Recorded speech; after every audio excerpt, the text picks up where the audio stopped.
Bonjour à tous, bienvenue. Je suis super contente de vous retrouver pour ce deuxième épisode avec Guylaine.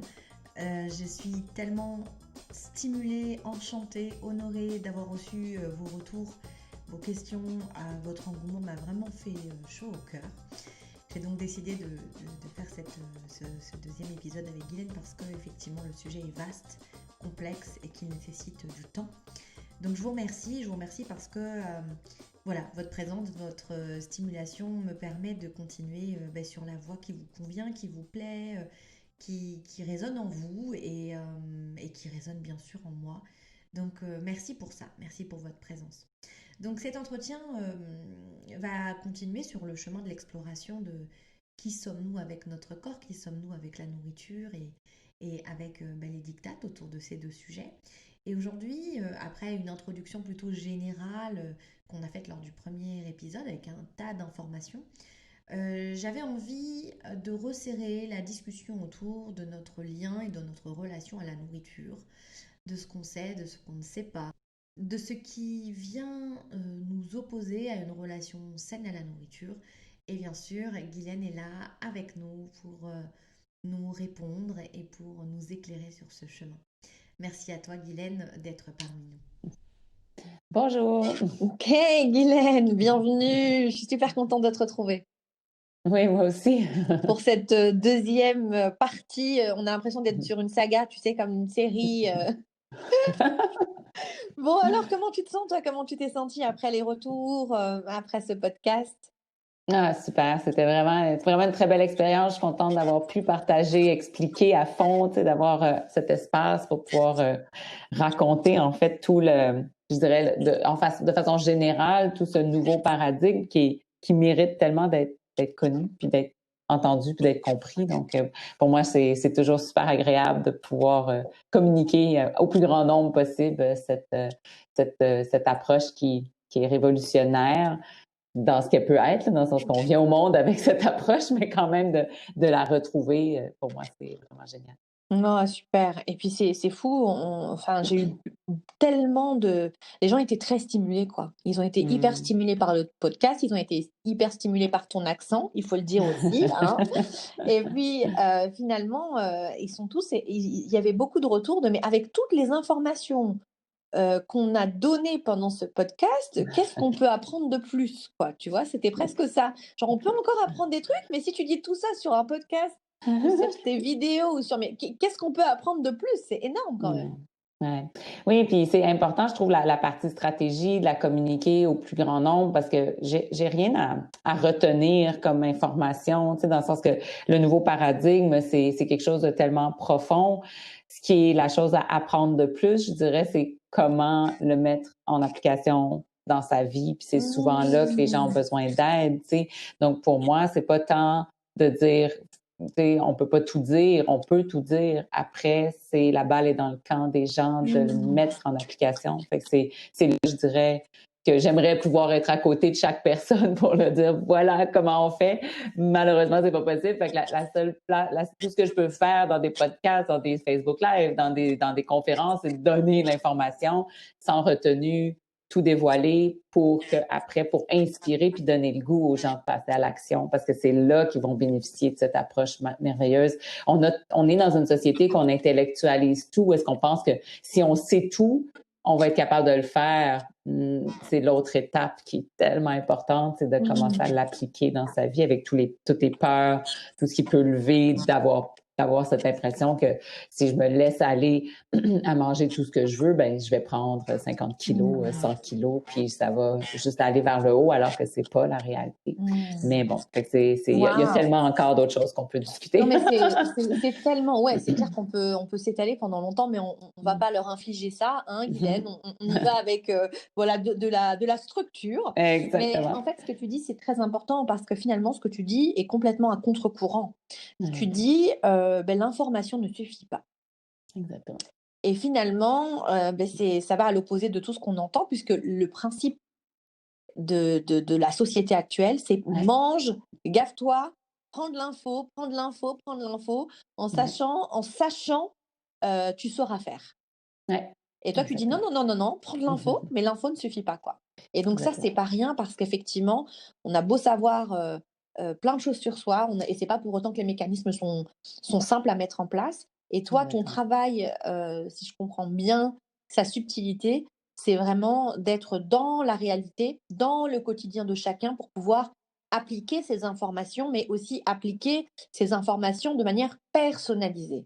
Et c'est Exactement. ça qui est fondamental, Ouais. cette idée que en fait, l'information ne te suffit pas parce que Mmh. pour toi, l'application ne sera pas la même que pour une autre personne. Exactement. Et On ça, n'a pas c'est tous énorme, quoi. le même bagage, on n'a pas toutes les mêmes peurs, on n'a pas tous les mêmes blocages, donc Mmh. c'est ce qui rend ce que je fais tellement passionnant parce que c'est différent. Chaque personne avec qui j'interviens est différente, donc je dois m'adapter, je dois trouver la façon quel outil va fonctionner avec chaque personne, mais l'information, elle est générale, puis elle est accessible à tous. Donc ça, c'est la partie qui est universelle. Mais après, comment faire dans ma vie à moi pour que ça devienne une réalité, ben là, chaque personne a son histoire, chaque personne a ses défis. Donc, voilà. Quelle super introduction, dis donc. Hein. L'information ne suffit pas. Ouais. Écoute, bah, tu es en plein dedans parce que l'idée aujourd'hui, c'était effectivement d'approfondir sur la notion de nourriture. Ouais. Donc, on a effectivement travailler sur des informations plutôt générales sur le premier épisode. Là, l'idée, c'est qu'on vienne resserrer un petit peu justement cette idée de notre relation, notre rapport et de conscientiser au maximum. Donc, moi, j'ai eu un tas de questions puisque j'ai proposé sur ma story Instagram en privé que les gens puissent effectivement poser leurs questions. Donc, je me suis inspirée des questions que j'ai pu lire, que j'ai pu recevoir pour pouvoir travailler un petit peu avec toi sur cette idée de mais manger quoi, manger c'est quoi, manger c'est comment. Alors bien sûr, j'avais beaucoup de questions autour de la perte de poids, du fait de maigrir et je voudrais qu'on puisse approfondir un peu la subtilité qu'il y a avec ce nouveau paradigme qu'est l'alimentation intuitive entre maigrir, donc perdre du poids et finalement avoir un poids de forme, donc un poids qui correspond à notre morphologie. Ouais. Alors, on veut maigrir, Guylaine, c'est écrit partout, c'est placardé partout, tout le monde veut maigrir, ou tout le monde fait attention, ou tout le Ouais. monde se dit pas tout à fait en diète, mais dans un petit rééquilibrage alimentaire, où tout le monde se dit ah mais tu vas voir, si tu es vraiment déterminé, si tu es vraiment motivé, tu vas maigrir. Et moi je me rends compte avec une discussion que j'ai eue là récemment avec une amie que finalement, certaines personnes ne connaissent pas leur poids de forme. Et parfois, je ne sais pas quelles sont les statistiques, peut-être que tu sauras plus que moi, mais combien de personnes veulent maigrir plus bas que leur poids de forme finalement? Parce qu'elles ne sont pas au courant de leur poids de forme, tu vois? Donc, Ouais. cette subtilité-là, j'aimerais beaucoup que tu puisses nous éclairer un peu là-dessus. Oui, parce que c'est la grande question. Souvent, les gens me disent, parce que quand je dis, ben, avec l'alimentation intuitive, on retrouve son poids naturel, puis les gens sont comme, mais est-ce que ça se peut que mon poids naturel soit plus haut que le poids que je pèse maintenant? La panique chez la majorité des gens lorsqu'on entend parler de poids naturel, dire, mais si c'était plus que ce que je pèse maintenant, alors que mon intention, c'est de perdre du poids. Puis, et ces personnes-là vont me dire dans le même souffle qu'elles vont manger en excès lorsqu'il y a des aliments qui sont à leur disponibilité. Ils vont se retrouver à pas écouter leurs signaux de satiété ou de rassasiement parce qu'ils se disent que c'est le repas puis il faut manger plus. Donc, tous les indicateurs sont là que la personne mange en excès, mais la crainte reste de dire, mais comme je décide pas un chiffre, donc je ne fais pas le choix conscient de dire je veux peser tant, de laisser mon corps aller, automatiquement, il y a un risque pour la majorité dans leur tête que le poids soit au-dessus du poids qu'elles ont présentement. Et je peux dire que c'est pas la réalité. Je veux dire, la C'est réalité, impossible. c'est Oui. non, exactement. Comme si la seule façon qu'on peut être en dessous de son poids naturel, c'est lorsqu'on est en restriction constante. À ce moment-là, oui, on peut être en dessous de son poids naturel. Et la restriction constante, ben, finit par prendre tellement de place dans la vie de ces personnes-là que tôt ou tard, elles arrêtent d'être en restriction. Et c'est là le fameux yo-yo qui commence à s'installer parce que lorsqu'on se restreint, on diminue son poids et lorsqu'on recommence à manger parce qu'on s'est restreint, on reprend le poids. Donc, ça, on va tout expliquer plus tard dans ce podcast, tout l'effet pervers de la fameuse restriction. Mais la première chose que je veux surtout installer dans l'esprit, c'est qu'on ne contrôle pas son poids. Et ça, c'est la chose que je peux dire qui est la plus, tu sais, la pilule la plus difficile à avaler dans tout le nouveau paradigme, c'est celle-là. Mais alors, C'est de attends, dire, viens, on essaye là toutes les deux de répéter cette phrase. On ne Mhm. contrôle pas son poids. Non. Ben, moi, rien qu'en le disant, tu vois, il y a un truc qui se passe qui est presque assourdissant. Ouais. On ne peut pas contrôler son poids, on ne contrôle pas son poids. Non. Ça veut dire, Guylaine, que finalement, quand tu dis ça, quand on dit on ne contrôle pas son poids, ça veut dire qu'on se laisse dans le vide. Ouais. Et ça, c'est hyper anxiogène. Ouais. Oui, tant et aussi longtemps qu'on ne réalise pas qu'on n'est pas dans le vide. Parce que notre instinct de survie, tu sais, je veux dire, on n'a jamais contrôlé notre taille. On a grandi jusqu'à temps d'arrêter de grandir, puis on n'était pas anxieux de dire ah, je laisse mon corps décider ma taille, comme quelle anxiété de faire oh, je vais avoir une taille un jour qui va arrêter, puis je vais être à cette taille-là. Mais on est juste comme on grandit, puis à un moment donné, ben ça arrête, puis on fait comme OK, ben ça va être ma taille pour le reste de ma vie. Certaines personnes auraient aimé être plus grandes, d'autres personnes peut-être ils peuvent avoir une taille qui sont déçues ou satisfaits, n'importe quelle réalité, mais il n'y a pas ce moment d'être comme ouh, je me lance dans le vide. Et malheureusement, par rapport au poids, la croyance est que on devrait contrôler notre poids.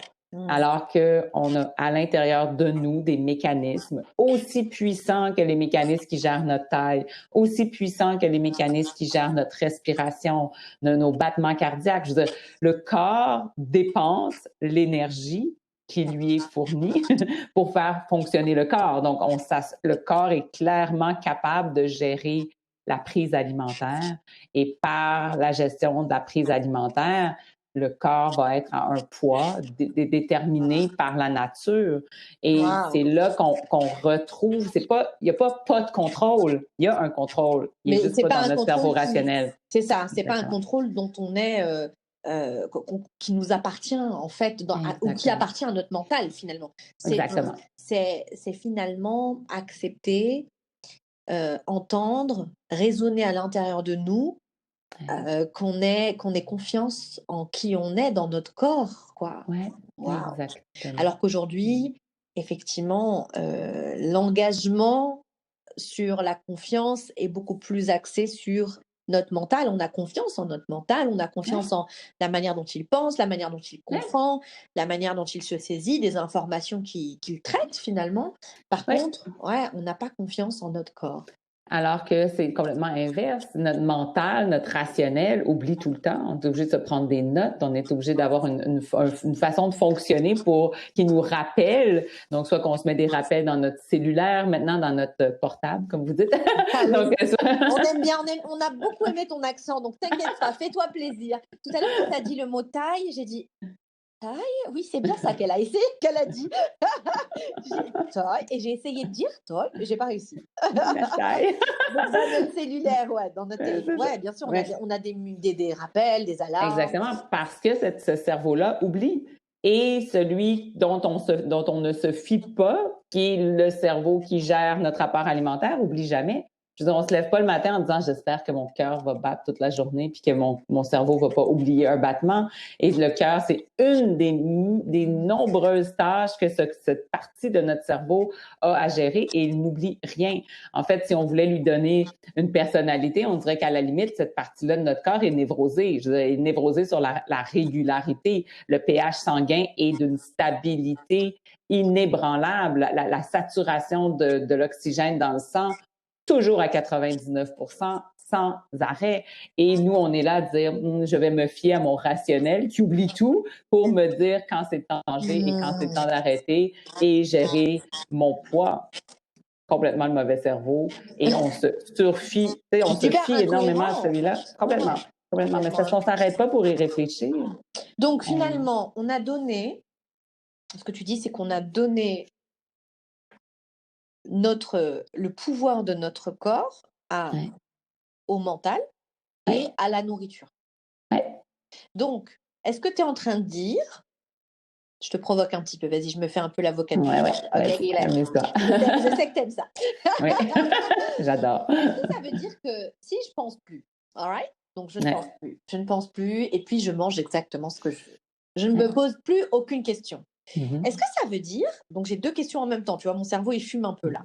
Est-ce que ça veut dire, que tous les codes que j'ai entendus, donc ce qu'il doit y avoir dans mon assiette, d'accord? Donc je te parle, voilà, des basiques, des oligo-éléments, des protéines, des légumes, des féculents, etc.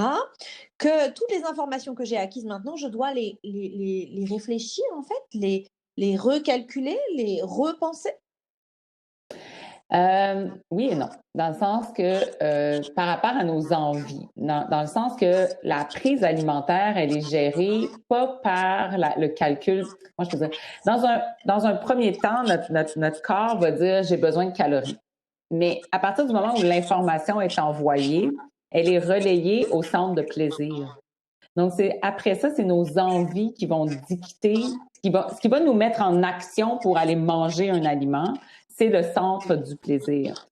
Et ça, c'est l'autre problème qu'on a, parce qu'on considère qu'on ne devrait pas avoir de plaisir à manger. Quand on a du plaisir à manger un aliment, il y a une petite culpabilité qui s'installe de dire je suis en train de manger quelque chose que je ne devrais pas, parce que le rationnel, lui, il y a comme quelque chose si je mange quelque chose de bon pour moi, assurément, c'est pas si agréable. Il y a comme une nuance au niveau du plaisir. Oui, donc si je mange quelque chose de bon, sous-entendu des légumes, etc., bon, j'ai moins de plaisir que si je mange quelque chose si je mange quelque chose qui me plaît, eh bien forcément ce sera interdit, quoi. Exactement. C'est souvent. Donc par exemple, quand j'entends ça régulièrement, hein, moi j'aime pas les régimes, moi je suis une gourmande de toute façon, mais bon là en ce moment je fais un peu attention. Mais moi je peux pas supporter les régimes. Donc quand j'entends cette phrase, quelque part, à l'intérieur de cette phrase, il y a de la restriction. Complètement. Alors que la personne est convaincue qu'il n'y en a pas. Exactement. Oui, parce que c'est rendu normal de se restreindre. Donc, c'est quoi pas se restreindre?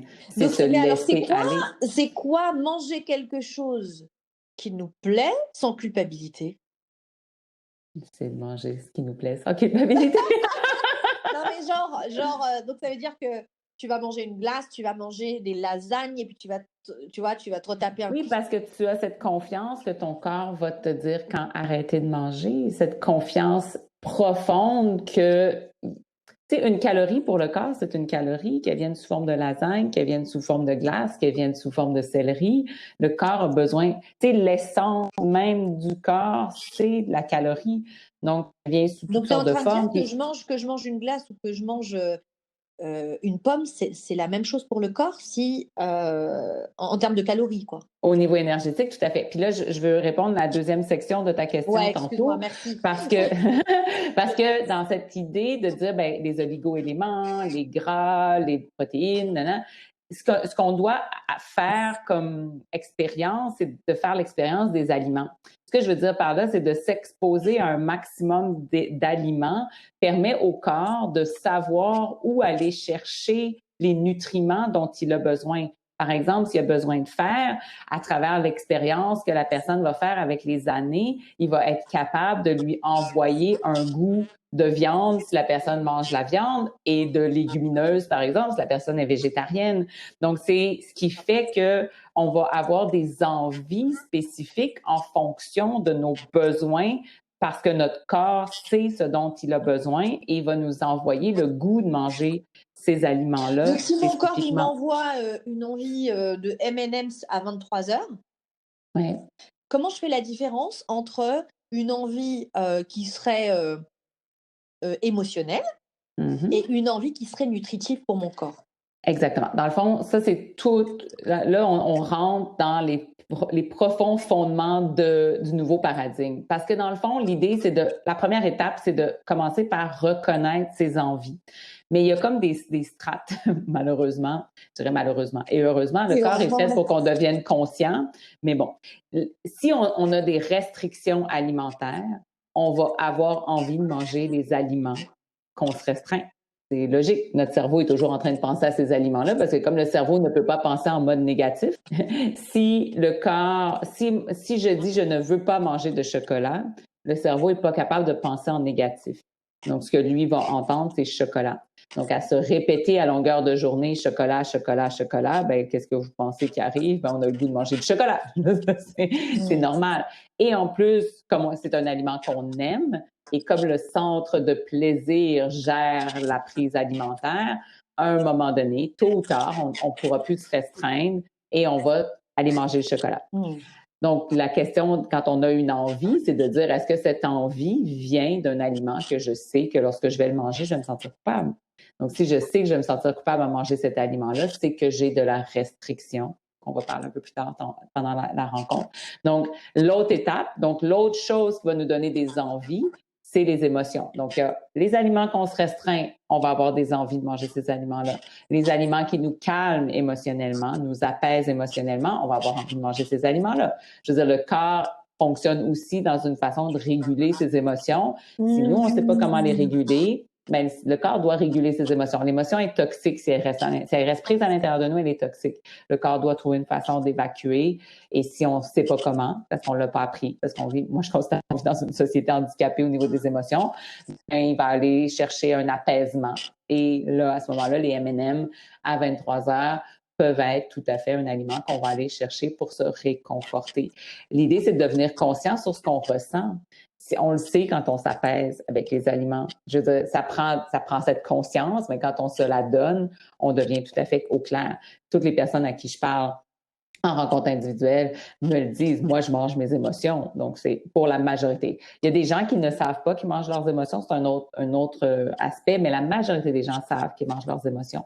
Et une fois que ça s'est enlevé, donc on apprend à réguler nos émotions, qu'on arrête de s'interdire les aliments qu'on aime, mais à ce moment-là, on peut être sur le troisième niveau d'envie, qui est nos envies nutritionnelles, nos envies de notre corps pour être en santé. Et le corps va toujours fonctionner de la même façon en nous envoyant des envies de manger. Donc, on doit utiliser les envies de manger comme un phare qui éclaire comme notre relation. Exactement, comme notre relation avec Donc, la en clair, si j'ai une envie et que je culpabilise de l'avoir, c'est que c'est une envie émotionnelle. En fait, ça peut être un interdit alimentaire. C'est un interdit alimentaire, all right. Et donc, ça veut dire que quand j'ai un interdit alimentaire, alors conscient ou inconscient, peu importe, je voudrais clarifier cette idée que c'est aussi OK, en fait, de manger ses émotions à certains moments. Et c'est aussi OK d'utiliser la nourriture comme tu peux utiliser un bain, de la musique, voilà, des choses qui te plaisent autour de toi, les câlins de tes enfants, de tes amis, pour apaiser en fait, des zones sensibles. Elle est où la limite alors? Elle est quand ça a un impact sur la gestion de calories. Donc, quand on mange, par exemple, tous les mangeurs intuitifs mangent leurs émotions. Là, je veux dire, ça, c'est clairement. Sauf que c'est dans la quantité que la différence, elle est. Si à 3 heures de l'après-midi, à 15 heures de l'après-midi, j'ai envie de changer les idées, je vais me prendre un café latte avec quelques amandes enrobées de chocolat, et après, je continue ma journée. À ce moment-là, ça se peut que j'aille manger pour pas nécessairement parce que j'avais faim, mais pour justement changer d'état d'esprit. Mais le soir, mon corps va savoir la quantité de calories qui a été ingérée et il va contrebalancer la quantité qui a été prise et ça n'aura pas d'impact sur la quantité totale de calories que mon corps va prendre. Ça ne viendra pas de ma tête, ça viendra de mon corps. Exactement. Alors que lorsque c'est problématique, c'est... Pardon, il y a un autre élément, c'est que quand tu manges ton émotion et que tu le manges en conscience et que tu te dis, bah là, j'ai besoin de me faire du bien, tu dois en manger beaucoup moins que quand tu ne le sais pas, en fait. Exactement. Et que tu te dis, bon, bah, tu sais quoi, vas-y, je vais me taper le paquet d'M&M's parce que de toute façon, bah, demain, j'ai plus le droit d'en manger. Donc, j'en aurai plus, j'en achète plus. C'est le dernier paquet d'M&M's de toute ma life, donc je vais le finir. Exactement. Donc, c'est quand souvent il y a des aliments comme ça qui vont être et des aliments émotionnels et des aliments interdits. Donc, quand on enlève l'aspect interdit, ça ne veut pas dire que l'aspect émotionnel est plus là. Puis ça ne veut pas dire que parce qu'il y a les émotions, uniquement les émotions sans même d'interdit, va faire qu'on va manger au-delà de nos besoins. Parce que le corps va arrêter de manger lorsqu'il va être apaisé et pas avant. Donc, c'est pour ça que c'est comme on y va par étapes jusqu'à arriver à, de temps en temps, oui, on peut manger ses émotions, mais c'est dans des quantités qui correspondent au bilan total de la quantité énergétique que le corps a besoin de toute façon. parce que on peut pas c'est pas un régime. On a des moments où est-ce qu'on veut, tu sais, le dessert qu'on va prendre à la fin d'un repas. Mais encore là, quand c'est juste pour comme garder le plaisir du repas, on va prendre 1, 2, 3 bouchées de dessert et non pas passer à travers 2 parts de gâteau. C'est là la Mais grande pas parce que nuance. tu te restreins, juste parce que tu n'en as plus besoin. Exactement. Donc, Exactement. Guylaine, c'est hyper intéressant, quoi. Moi, tu me stimules beaucoup. C'est-à-dire que cette idée, en fait, que si je m'abandonne à mon corps et que je lui fais confiance, d'abord, il sera régulé, d'abord. Et du coup, j'ai envie de proposer quelque chose à nos auditeurs, là. Je ne sais pas ce que tu en penses, mais ça pourrait être très intéressant que chacun, vous sortiez votre petit cahier, votre petit stylo, et que vous posiez sur papier tous les aliments interdits que vous avez à travers, voilà, et aussi les aliments qu'on considère être bons pour soi. Oui. Ça peut être un bon moyen de conscientiser. Qu'est-ce que tu en penses? Oui, tout à fait. En fait, c'est quand on travaille les interdits, c'est exactement comme ça qu'on commence. Donc, de commencer par mettre sur papier tous les aliments qui nous rendent coupables. Et des fois, il y a des aliments que c'est, ah, ben ça, je serais pas coupable si j'étais capable d'en manger juste un carré ou un morceau ou une bouchée. Mais ces aliments-là rentrent aussi dans les interdits parce que la majorité du temps, les gens, dès qu'on dit, je veux manger, par exemple, au Québec, les pommes de terre sont très fréquentes dans notre alimentation, mais les gens vont dire une boulette ou une pomme de terre, c'est OK, mais 3, c'est interdit. Mais à ce moment-là, ça reste que c'est un interdit parce que qui dit que mon corps a besoin de manger juste une certaine quantité et dès qu'on dépasse la quantité, ben là, la culpabilité prend puis il n'y a plus de plaisir il n'y a plus autant de plaisir à manger cet aliment-là. Mais alors, du coup, qu'est-ce qui se passe? Encore une question un peu tordue, Guylaine, mais qu'est-ce qui se passe quand ma tête me dit je veux manger ça et que mon corps n'en veut pas et que je le mange quand même? Mais on n'a pas de plaisir à le manger. Et là, on a l'impression d'être protégé parce qu'on se dit, parce que j'ai pas de plaisir à manger cet aliment-là, je vais avoir plus de facilité à m'arrêter. Ce qui n'est pas la réalité, parce que quand on termine un repas qu'on a mangé parce que notre tête nous disait que c'était la bonne chose, on cherche. Il y a quelque chose qui n'est pas satisfait, puis là, on va aller prendre un petit bout de fromage, puis là, après, on va aller reprendre un autre, parce qu'il y a quelque chose de non satisfait à l'intérieur de nous. On ne peut pas penser avoir une vie de relation alimentaire saine à manger des aliments qui ne nous satisfont pas. Donc, on doit trouver la façon d'arrimer ces deux-là parce que, comme je disais, à partir du moment où le corps a faim, il relaye ça au centre du plaisir. C'est le centre du plaisir qui gère. S'il n'y a pas de plaisir, il ne peut pas gérer. Ouais, ça va ensemble. Puis, en fait, comment ça fonctionne, c'est que le centre de plaisir, pour que en fait, c'est de la dopamine qui est sécrétée. Donc, la dopamine est sécrétée dans le cerveau qui nous met en action. Donc, c'est elle qui va faire qu'on va marcher jusqu'au frigo puis aller regarder ce qu'il y a dans le frigo. Et pour qu'elle arrête d'être sécrétée, c'est que le plaisir, mettons qu'on a, imaginez ça comme une échelle là, de 0 à 10, mais il faut que le plaisir soit à 10 sur 10 pour que le corps fasse « OK, je suis satisfait, j'arrête d'envoyer le signal ». Donc, si ce qu'on mange est à 5 sur 10 de plaisir, ben on va aller chercher d'autres choses. Même si notre quantité de calories est atteinte, parce que c'est plus le centre de calories qui gère, c'est le centre du plaisir. Donc, tant et aussi longtemps que le 10 sur 10 n'est pas atteint, ben le corps dit pas « j'en ai assez ». Et cette espèce d'insatisfaction autour du repas persévère. C'est vraiment quand tu es là et quand tu dis j'ai envie d'un truc, mais je sais pas quoi. Exactement. J'ai envie de manger quelque chose, mais je sais pas quoi. Là, souvent, on peut avoir...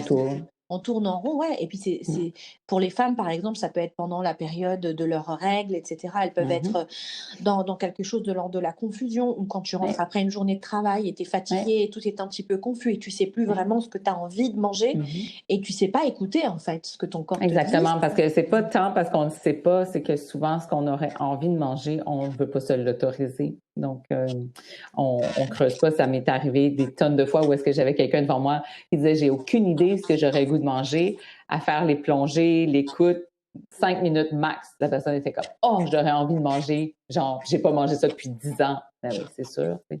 Donc, une personne était « j'ai envie de manger un beigne avec un café d'une chaîne ici au Québec ». J'étais comme, mais là, j'aurais jamais pu savoir que j'avais envie de manger ça si j'avais pas fait l'exercice avec toi parce que c'est des blocages tellement intenses de se dire je peux pas penser m'autoriser ça. Donc, c'est pas tant parce qu'on sait pas, c'est parce qu'on en vient avec une restriction tellement intense qu'on veut plus savoir parce que c'est trop menaçant.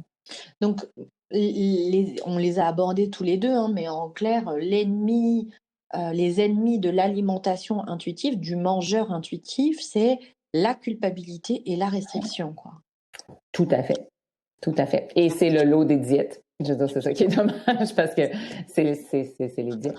Je veux dire, c'est exactement ce que les diètes créent, la culpabilité et de la restriction. C'est tellement aller dans le mur de continuer à penser que c'est la solution, alors que c'est l'inverse de la solution. Donc en vrai, ça veut dire que moi, j'ai entendu toute ma vie qu'il fallait manger 3 repas par jour, mais peut-être que c'est pas ce dont j'ai besoin. Tout à fait. C'est dingue. Ouais. Donc, moi, il y a quelqu'un à qui je pense là, une cliente à moi qui ne supporte pas de manger autre chose que du blanc. Donc, elle mange que des féculents, principalement des féculents. Et puis, elle mange quelques crudités, tu vois, mais elle mange pas de légumes. C'est pas ça, elle aime pas ça. Pourtant, son corps, il a besoin de légumes. On est d'accord. Où est le dysfonctionnement là sur le plan physiologique entre son désir, que je mets entre guillemets, parce que son désir va naturellement vers des pâtes, tu vois, des pommes de terre, du riz, etc. Et ses besoins nutritifs. Mais comme je disais tantôt, c'est que c'est sûr que ça vient aussi d'une exposition. C'est pour ça qu'à la période de l'enfance, c'est le moment d'exposer au maximum d'aliments parce que le corps va aller chercher les nutriments où il sait qu'ils sont. Par exemple, quand j'étais au Brésil, j'ai mangé de l'açaï, d'un petit fruit rouge qui commence à être popularisé, mais la première fois que j'ai entendu parler de ça, super riche en vitamine C. Clairement, mon corps, comme nord-américaine, va jamais m'envoyer un signal de manger de l'açaï si je suis ici au Canada, que j'ai jamais mangé d'açaï de ma vie. Donc, il y a cette exposition fréquente qui permet au corps de savoir. Donc, je sais pas l'histoire de cette personne-là. C'est un enfant hyper difficile. Des fois, les parents démissionnent, finissent par exposer très, très peu leurs enfants parce qu'ils achètent la paix, parce que la peur qu'on a au ventre quand on est mère de pas nourrir notre enfant est tellement forte qu'on est prête à faire des compromis énormes, qui fait que l'adulte arrive adulte. Là, je donne un exemple parce que j'ai aucune idée de cette personne-là en particulier, mais par exemple, ça peut être une situation où le corps, pour aller chercher ce qu'il a besoin d'aller chercher, même si c'est dans des micro-quantités, va aller, parce qu'il faut pas oublier, le pain, les pâtes sont hyper enrichis maintenant, là, donc il y a à peu près tout ce qu'on peut retrouver dans l'alimentation normale, juste dans ces deux aliments-là. Dans les pays occidentaux, c'est ce qui a été fait. Donc, ils ont enrichi d'acide folique. Je veux dire, les produits céréaliers, naturellement, n'ont pas d'acide folique, mais ils ont enrichi l'acide folique pour éviter le spina bifida des femmes enceintes. Donc, on a enrichi de fer, on a enrichi de toutes sortes surtout le complexe B. Donc, c'est possible que la personne, elle aille vers ça parce que son corps n'a pas idée où aller chercher en grande quantité des nutriments plus spécifiques. Mais du donc, coup, tu as des enfants aussi qui sont comme ça, des enfants qui, effectivement, vont manger là, ils ont envie de manger que des frites et ils te réclament que des frites. Et effectivement, quand tu leur proposes autre chose, on les connaît, les petits qui ont. Alors, on réfléchit et on invente des nouvelles manières de leur faire manger des légumes, mais ils peuvent être complètement, tu vois, rejetants. Tout à fait. Donc en fait, c'est pour ça qu'il ne faut pas oublier qu'on apprend un enfant à manger, ça prend 18 ans. Comme il n'y a pas d'urgence. Comme à 4 ans, ils ne mangent pas de champignons, c'est pas grave. À 7 ans, ils vont rentrer. Mais c'est de continuer à exposer. En fait, c'est de ne pas démissionner et de continuer à exposer, même si l'enfant rejette, il est exposé. Il va finir par aimer des aliments qu'il pouvait rejeter au début, mais souvent les parents interviennent, puis c'est pas dans l'idée de blâmer, c'est instinctif, là, on veut que nos enfants mangent, puis notre enfant aime pas les champignons. Là, je donne l'exemple des champignons parce que ma fille, jusqu'à l'âge de 11 ans, n'aimait pas les champignons, puis maintenant c'est son légume préféré. Là, donc juste dans cette idée de dire, on doit continuer à exposer, puis comme je dis, on pense comme des adultes, on dit, mon enfant aime pas telle chose, puis on arrête de le présenter, alors qu'un enfant est pas un adulte, il est en train d'apprendre, en train de découvrir et surtout garder le plaisir de manger, rentrer des nutriments dans le corps de l'enfant. Ça, moi, j'ai ce sujet avec le fromage. Mes garçons n'aiment pas le fromage. Ils ont décidé qu'ils n'aimaient pas le fromage. Alors, du coup, ils ont considéré que tous les fromages étaient les mêmes et que, tu vois, voilà.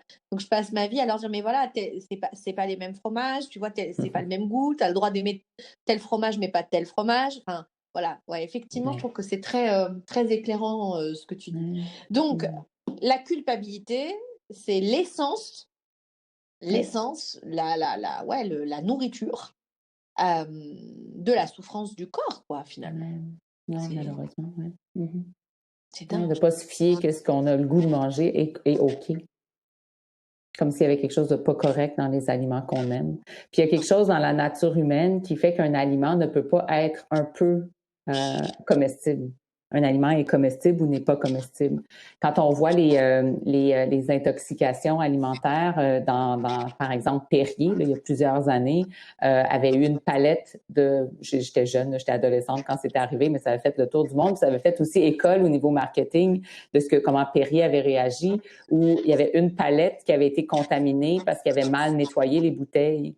Puis pour une palette, ils ont retiré, je pense, quelque chose comme 40 millions de bouteilles Perrier à travers le monde parce qu'ils savaient que les gens, le risque d'ouvrir la bouteille qui était dans la palette contaminée ferait que les gens cesseraient de consommer du Perrier. Donc, ils ont préféré retirer toutes les bouteilles pour pas mettre dans la tête des gens qu'il pouvait avoir un risque de consommer du Perrier. Donc, c'est pareil quand il y a des salades, je sais pas pour vous, en Europe, nous, ça arrive quand même assez régulièrement que nous, nos salades viennent beaucoup de la Californie, du E. coli, mais ils vont retirer toutes les salades des laitues des supermarchés parce que le risque que les gens peuvent percevoir un aliment comme étant dangereux pour lui fait que les gens vont juste cesser d'acheter cet aliment-là. Donc, c'est pareil, sans s'en rendre compte, on arrive avec une relation avec les aliments où est-ce qu'on les identifie comme étant pas complètement sécuritaires pour nous. Donc, mais c'est hyper. Tu parlais de strates tout à l'heure, mais il y a des strates dans des strates, quoi. Parce que, en fonction des informations que j'ai reçues enfant, c'est-à-dire qu'il y a des bons aliments, des mauvais aliments, en fonction de la manière dont mes parents se nourrissent, en fonction de la manière dont les repas de famille se passent, en fonction de la manière, en fonction de ce qu'aiment mes parents, de ce que détestent mes parents, de ce que je mange culturellement, et voilà, je construis en fait une grille de lecture de la nourriture qui est très précise finalement, mais dont je n'ai aucune idée. Exactement. Donc l'idée, c'est de venir observer cette grille de lecture que j'ai construite à travers la nourriture, en fait, pour la nourriture et vers la nourriture. Oui, et de ramener à dire qu'un aliment, parce qu'il est un aliment, est bon pour moi. Et c'est hyper subtil et c'est hyper... on a tellement d'informations enregistrées que c'est énorme, quoi. On peut pas le savoir, c'est dingue. Et ça génère cette fameuse culpabilité qui fait qu'on finit par pas se sentir en sécurité de manger un aliment, puis pas en sécurité de peur de grossir ou de peur que l'aliment soit pas suffisamment santé. Donc, c'est les deux enjeux qui sont là et qui fait quand on mange un aliment puis qu'on n'est pas en sécurité, automatiquement, on ne peut pas avoir un lien sain avec cet aliment-là et on ne peut pas avoir le maximum de plaisir à manger cet aliment-là et notre cerveau ne peut pas dire « OK, j'ai été satisfait dans la quantité que mon corps énergétiquement a besoin. » Donc, on se retrouve à toujours manger plus. C'est complètement fou, cette histoire. Là, Génial. Alors, je vais te proposer de répondre à quelques questions. On ne va pas toutes les faire, même si je pense qu'on a répondu à beaucoup de questions, mais on va en prendre des spécifiques que j'ai trouvées, tu vois, importantes et qui étaient, voilà. Pourquoi compense-t-on les émotions par la nourriture? En fait, il y a deux voies de gestion émotionnelle. La voie directe, donc d'agir avec nos comportements ou restructurer notre pensée. Quelqu'un nous a fait de la peine, et on peut dire, est-ce que ma lecture de la situation est adéquate? Est-ce que la personne m'a vraiment ignorée lorsqu'elle est rentrée dans le bureau puis qu'elle m'a pas regardée ou parce elle était pressée puis que c'est juste qu'elle avait quelque chose elle-même dans sa tête qui fait que, dans le fond, je suis en train d'avoir une émotion que je peux recadrer mentalement en utilisant mon rationnel. Donc, ça, c'est restructurer la pensée ou agir, donc aller voir la personne et expliquer la situation et demander qu'est-ce qui s'est passé. Donc, on agit sur la situation. Deux façons qui sont les façons directes d'agir sur nos émotions. Les émotions, on dit c'est de l'énergie, le E in motion, en action. Donc, les émotions sont là pour nous faire bouger. Quand on ne sait pas gérer nos émotions parce qu'on a soit peur que la personne nous revire de bord, souvent les gens vont dire ben je vais choisir mes batailles, c'est pas assez important pour que j'aille parler avec cette personne, mais la personne reste donc prise avec son émotion ou est pas capable de recadrer, c'est sûr que la personne m'a ignoré parce qu'elle veut me faire payer X, Y, Z parce que la dernière fois, on sait comment est-ce qu'on peut se raconter des histoires, mais l'émotion reste prise à l'intérieur du corps et la seule porte pour la personne qui mange ses émotions pour s'apaiser, devient la nourriture. Donc, l'émotion primaire est la tristesse. La personne va manger parce qu'elle se sent triste de se sentir rejetée ou de se sentir ignorée. Et ensuite, elle va manger et souvent, l'émotion secondaire va être la honte, la culpabilité, le dégoût d'avoir été trop mangée. Et la personne se retrouve à tourner en rond comme ça dans une boucle émotionnelle qui n'a plus rien à voir avec l'émotion primaire. Donc, mais celle-là, donc elle la ce que connaît. tu dis, c'est que l'expérience de la vie provoque des émotions, ok? Tout à fait. Et quand elles ne sont pas traversées, Ouais. eh bien, on va utiliser la nourriture pour nous faire croire qu'on les traverse. Mais en fait, on ne les traverse pas parce que juste, on met un pansement dessus et du coup, ok. Donc, de la même manière qu'on peut provoquer des maladies, à cause de la manière dont on gère nos émotions, provoquer des relations difficiles, avoir un rapport avec soi et son image compliquée, eh bien, on a aussi un rapport avec la nourriture compliqué quand on ne traverse pas l'émotion. Donc, c'est beaucoup plus global. All right, oui, super. Et c'est pour ça que je trouve génial cette approche parce que non seulement on arrête de manger, qui est souvent la raison première pourquoi les gens viennent consulter, et en même temps, ils arrivent à gérer leurs émotions positivement dans leur vie. Donc, ils ont un sentiment de empowerment, de se sentir beaucoup plus en action dans leur vie. Donc, pour moi, je dis toujours une pierre deux coups parce que le vrai problème n'est pas tant de manger ses émotions, c'est de ne pas être capable de les gérer parce que nos émotions... Alors ça, c'est intéressant dans la mesure où effectivement, je mange parce que je suis triste, comme tu dis, ou que je mange parce que je suis en colère, par exemple, et donc que ma colère est une émotion parasite parce qu'en vrai, je suis triste et que je la cache derrière mon corps. Mais par exemple, moi, je sais que je mange beaucoup quand je suis contente et quand je suis excitée. Tu vois, quand j'ai un projet, que j'ai une journée complètement dingue, que voilà, ça peut c'est pas la tristesse qui va venir alimenter... tu vois, c'est la joie plutôt. C'est même cette idée de cuisiner. Moi, j'adore cuisiner. Donc, cette idée que, voilà, on va se rassembler, etc. Quelle émotion n'est pas traversée dans ces moments-là, finalement? Oui, c'est ça. Dans le fond, au niveau de la joie, lorsque les gens vont manger leur joie, c'est souvent plus au niveau des interdits. C'est de dire, j'ai tellement un moment heureux en ce moment que je ne veux pas venir ternir le moment en ajoutant du contrôle, parce que le contrôle n'est pas quelque chose d'agréable. Donc, la personne va juste dire, je vais garder mon moment de plaisir. Complet, entièrement. Parce que sinon, de faire, je vais me faire un plat de légumes dans les catégories interdites. La journée n'est plus aussi agréable. Donc, c'est plus à ce moment-là, c'est pas émotionnel. Ouais, je laisse l'explosion de la joie complète. Exactement. Et je viens pas la ternir, quoi. Exactement. Super, merci beaucoup. Alors, pourquoi est-ce que je mange autant de bonbons? Est-ce que j'ai besoin de douceur?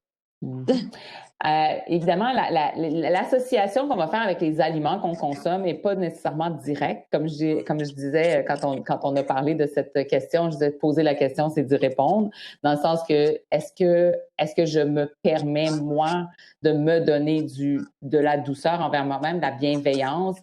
Est-ce que j'ai un discours complètement destructeur dans ma tête? Parce qu'il y a aussi notre tête qui est capable de aussi on se frustre contre nous-mêmes, on se critique, on se tape sur la tête. Donc, ça aussi peut générer énormément de sensations désagréables. Souvent, je fais faire comme exercice aux gens de dire, imagine-toi que pendant une journée, tu aurais la voix dans ta tête qui serait ta coloc. Qu'est-ce que tu auras envie de faire avec cette coloc à la fin de la journée? Pour plusieurs, elle se débarrasserait de la coloc.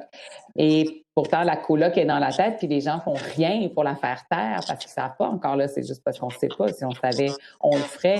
Donc, l'idée, c'est d'apprendre à taire cette coloc, puis deux, à ce moment-là, il y aura moins d'émotions négatives. Toute cette idée d'aller vers la bienveillance, la compassion, c'est cette voie-là probablement qui est utilisée chez cette personne pour s'apaiser, pour se calmer. Mais du coup, cette notion que le sucre appelle le sucre, t'en fais quoi? Parce que tu vois, cette idée que de bon nombre, on a bien sûr la mode du zéro sucre, etc. Mais cette idée que si je mange du sucre le matin, j'aurai envie de sucre toute la journée, donc il faut éviter le sucre parce que, enfin voilà, tu vois, toute cette espèce de loi en fait autour du sucre. Qu'est-ce que t'en fais là à cet endroit-là? Oui, en fait, c'est la même chose qu'encore dans les interdits. Donc, faut imaginer les interdits comme un barrage. Puis quand la digue cède ou le barrage cède, il n'y a pas juste 2 gouttes d'eau qui tombent, c'est tout le flot en arrière. Donc, cette espèce de si je mange comme, tu sais, une personne qui dit je mange pas de chips, au moment où elle veut prendre une chip, elle vide le sac. Tu sais, c'est que ça crée des interdits. C'est que quand on se permet de les manger, on les mange pas avec contrôle et avec on y va à fond. Donc, ça veut simplement dire qu'on est en train de s'interdire de manger cet aliment. Il faut simplement se rappeler, il y a 3 nutriments que le corps a besoin: le sucre, le gras et les protéines. Je veux dire, le sucre n'appelle pas le sucre. Le sucre va appeler le sucre quand on s'interdit de manger du sucre. Le sucre fait partie des 3 seuls nutriments dont le corps a besoin pour fonctionner.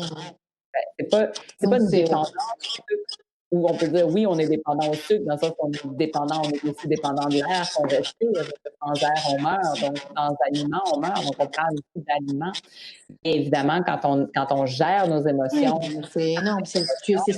En fait, c'est ce qu'on se raconte du sucre qui appelle le sucre. exactement. J'adore, non mais Et j'adore. aussi la gestion émotionnelle. Il ne faut pas nier la gestion émotionnelle. Si on a le sucre apaise, et si on n'a pas de stratégie positive pour gérer nos émotions, assurément, on va toujours être pris, mais c'est pas le sucre le problème, c'est notre mauvaise gestion émotionnelle. Alors, et j'ai une question qui est vraiment très importante et avec laquelle je te propose de clôturer. Comment réussir à surmonter ce blocage et ce manque de motivation? Ce blocage étant... Donc, ce blocage étant le manque de motivation, d'après ce que j'ai compris, à manger des choses qu'il faut manger. Mais en fait, c'est ça, c'est simplement d'aller travailler ses autres envies. On peut pas se motiver à manger des aliments sains. On peut simplement permettre au corps de pouvoir avoir accès à cette partie-là de lui-même qui dit, OK, maintenant, je peux envoyer des envies d'aliments sains parce qu'il n'y a plus d'interdits alimentaires, parce qu'il y a une gestion saine des émotions et naturellement, le corps va envoyer. Je veux dire, le centre de plaisir va toujours être la place qui gère les besoins, la prise alimentaire. Donc, quand il n'y a plus d'émotions à gérer, quand il n'y a plus d'interdits alimentaires, ben, ce que le corps va donner comme envie, c'est des aliments qui sont sains pour lui. Et c'est ce qu'on constate avec les études. Lorsqu'on regarde les études sur les mangeurs intuitifs, ils ont une meilleure alimentation, une alimentation plus saine que la population générale parce qu'ils ont du plaisir à manger des aliments qui sont bons pour eux. Mais là, tu es en train de démonter toute une idéologie autour du fait que faire du sport et bien manger, c'est parce qu'on a assez de force mentale et assez de motivation. En fait, toute l'industrie de la diète et l'industrie du fitness est construite là-dessus. Exactement.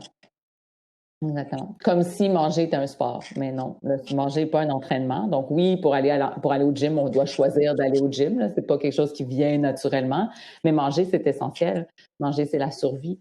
Donc on peut se fier que si on lâche prise, si on reconnecte sur notre corps va nous envoyer les aliments qui sont bons pour nous et quand arrêter de manger et quand c'est le temps de manger.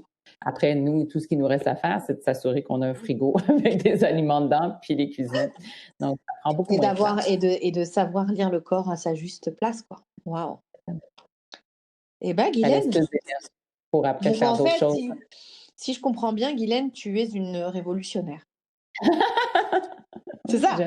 J'espère bien que ça va faire une révolution. Que ce soit à travers moi, à travers toi, Asma, n'importe qui, en autant que ça fasse son chemin, parce que c'est tellement triste de penser que certaines personnes vont passer leur vie à croire que c'est parce qu'ils manquent de volonté. Moi, je leur dis, il faut être prétentieux de croire qu'on peut avoir plus de volonté que son instinct de survie. On ne peut jamais faire son instinct de survie. C'est impossible. C'est un combat contre toi, quoi. Donc, quelque chose de tellement puissant. Là. Je veux dire, on est presque 8 milliards d'êtres humains sur la Terre. Là. L'instinct de survie démontre clairement qu'il fonctionne à merveille. On ne peut pas le battre. De créer des fausses famines en se disant que c'est parce qu'on manque de volonté quand on arrête, quand on n'est plus capable. C'est complètement absurde. C'est absurde. C'est dommage. Mais ouais, c'est fou. C'est fou parce que c'est à la fois complètement déculpabilisant, parce que c'est ce dont les gens ont besoin, c'est-à-dire se déculpabiliser de cette idée qu'ils ne sont pas assez ceci, pas assez cela, qu'ils ne mangent pas assez ceci, qu'ils ne mangent pas assez cela. C'est comme si chacun pouvait se réapproprier sa liberté d'être avec la nourriture, mais d'être aussi avec ses émotions. Ouais. Et en fait, c'est toute une autre manière de vivre. Et c'est pour ça qu'on parle voilà, qui a ses propres codes, qui a sa propre culture, qui a sa propre écoute et qui a son propre langage. Complètement. C'est ailleurs. Merci, Guylaine. Ça fait plaisir. Merci, je suis très touchée par cette discussion encore une fois. J'ai hâte de la prochaine. Et la prochaine, elle portera, j'espère, sur cette image du corps Ouais, et sur tellement comment mon corps est à moi et quel regard j'ai sur mon corps et pourquoi j'ai ce regard-là. important. Donc, mais j'ai hâte. Comment tu te sens, toi? Ah, j'ai super hâte parce que c'est le sujet. Tu sais, je peux dire que la relation toxique avec la nourriture est souvent en lien avec une image négative du corps. Donc, on doit absolument pouvoir nommer ce qui se passe avec le corps, finalement. Ouais. Ouais. Ben, écoute, je te remercie beaucoup, Guylaine, de ce beau partage, de ta belle générosité et puis de ton savoir qui est précieux et important. Puis merci de faire ce que tu fais parce que tu réconcilies beaucoup de femmes, beaucoup d'hommes avec eux-mêmes et c'est pas rien. Donc merci. Ça fait plaisir. Et je te fais un gros bisou et puis je te dis à très vite. Oui, à très vite. Bisous, ciao.